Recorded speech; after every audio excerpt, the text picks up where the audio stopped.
Lectura del Santo Evangelio según San Lucas. Gloria a ti, Señor. Una vez, yendo Jesús camino de Jerusalén, pasaba entre Samaria y Galilea.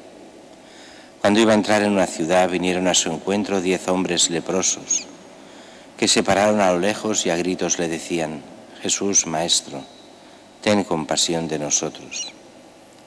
Al verlos les dijo: Id a presentaros a los sacerdotes. Y sucedió que mientras iban de camino quedaron limpios. Uno de ellos, viendo que estaba curado, se volvió alabando a Dios a grandes gritos y se postró a los pies de Jesús, rostro en tierra, dándole gracias. Este era un samaritano. Jesús tomó la palabra y dijo: ¿No han quedado limpios los 10? ¿Los otros 9 dónde están?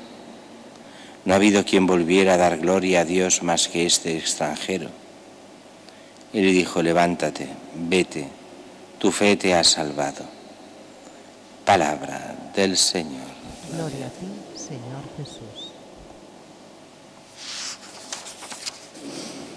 La primera lectura de hoy continúa esta carta de San Pablo a Tito, o sea, este obispo, enseñándole cómo hacer de obispo.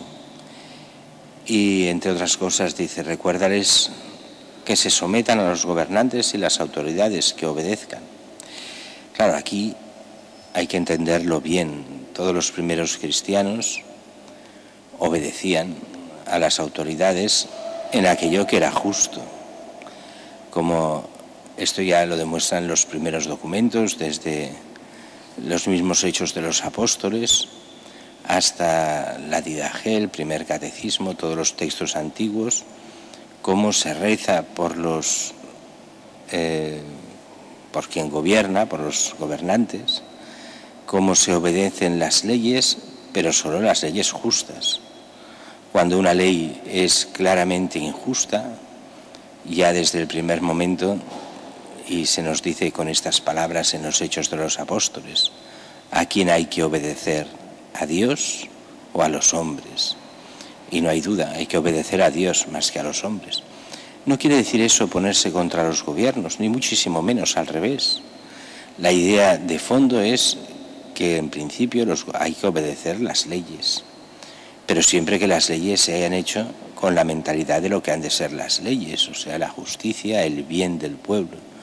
Cuando una ley es claramente injusta y va contra el bien, ha de ser desobedecida. Esa mentalidad ha estado siempre en vigor en la Iglesia, incluso a nivel interno de la misma Iglesia. Los santos decían: hay que obedecer al obispo, hay que obedecer a la autoridad eclesiástica, pero siempre que no vaya contra la propia conciencia.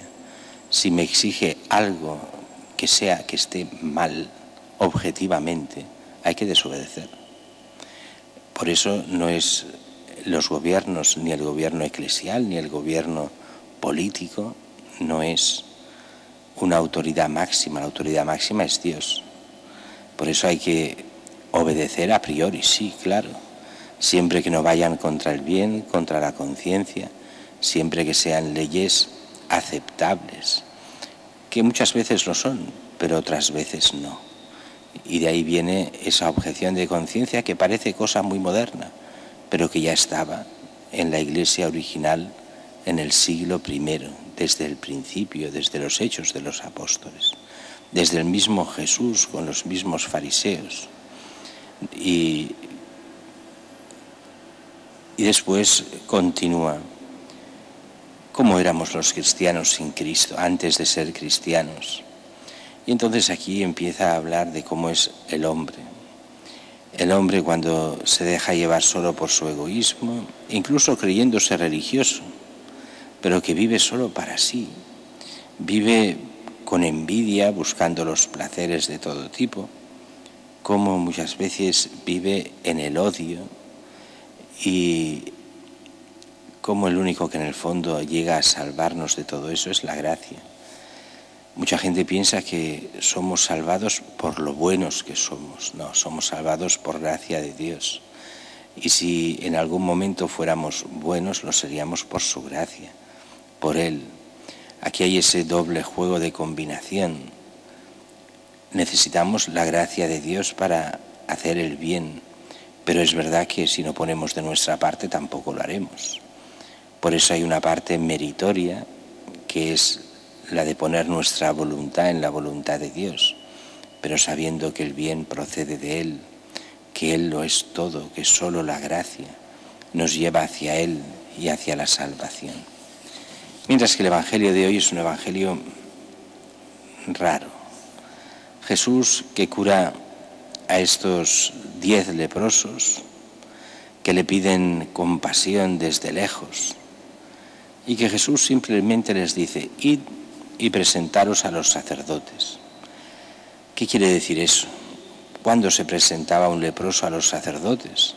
Cuando estaba curado, para que le diese el certificado de curación, lo examinase, le diese ese certificado y pudiese volver a ser ciudadano. Recordemos que un leproso, cuando se le certificaba la lepra, quedaba excluido de la comunidad, excluido de los pueblos, era como un muerto viviente, perdía todos los derechos y quedaba pues viviendo en los bosques, fuera de las ciudades, pidiendo limosna, sin contacto con los demás. Al máximo algunos caritativamente les traían algo de comida y la dejaban a distancia, como mucho, pero eran ya como muertos para la sociedad. Para volver a reintegrarse necesitaban este certificado y volvían a tener pues todos los derechos cuando eran curados. Por eso era la mayor de las desgracias, el leproso en la época.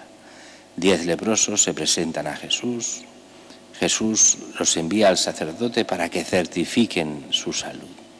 Jesús los ha curado. De los 10 solo vuelve uno a dar las gracias. Y este uno es extranjero, no es judío, es samaritano, odiado por los judíos, los samaritanos. ¿Qué nos viene a decir aquí el Evangelio?